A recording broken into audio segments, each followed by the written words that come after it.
ମୁଁ ଯେଉଁ ହୋଟେଲରେ ରହୁଛି ସେଇ ହୋଟେଲରେ ଗୋଟେ ସୁନ୍ଦର ଫଟୋଟେ ଦେଖିଲି। ଦେଖନ୍ତୁ ଆପଣମାନଙ୍କ ସହିତ ବି ମୁଁ ସେୟାର କରିବା ପାଇଁ ଲାଗିଲା, ମୁଁ ସେୟାର କରିବି ତ ସେୟାର କରିଦେଲି। ଦେଖନ୍ତୁ ଏଇଟା କେତେ ପୁରୁଣା ପୁରୀ ମନ୍ଦିର। ଏଠି ସିପାହୀମାନେ ଅଛନ୍ତି ଏ ସାଇଡ଼ରେ, ଆଉ ଅରୁଣ ସ୍ତମ୍ଭ, ଏଠି ସିଂହଦ୍ୱାର, ଏପଟେ ଲୋକ ବି ଭିଡ଼ ଲାଗିଛି, ଦର୍ଶନ ପାଇଁ ଯାଉଛନ୍ତି। ଆଉ ସେ ଚାରି ପାଖରେ ଗଛ,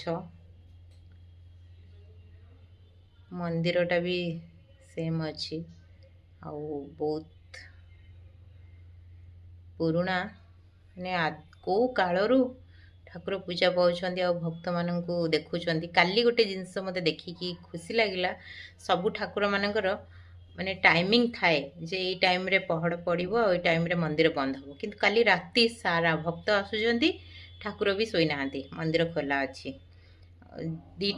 ଗୋଟେ ଦୁଇଟା ପର୍ଯ୍ୟନ୍ତ ଭକ୍ତ ଆସୁଥିଲେ, 3ଟାରୁ ଆଉଥରେ ମନ୍ଦିର ଖୋଲା ହେଇଗଲା। ସମସ୍ତେ ଆଜି କଥା ହେଉଛନ୍ତି ଭଗବାନ କ'ଣ ଶୋଇନାହାନ୍ତି କାଲି ରାତିରେ। ସେମିତି ଭଗବାନ କାଳିଆ ଠାକୁର ପୁରା, ତାଙ୍କୁ ଭକ୍ତମାନଙ୍କ ପାଇଁ ନିଦ ବି ନାହିଁ।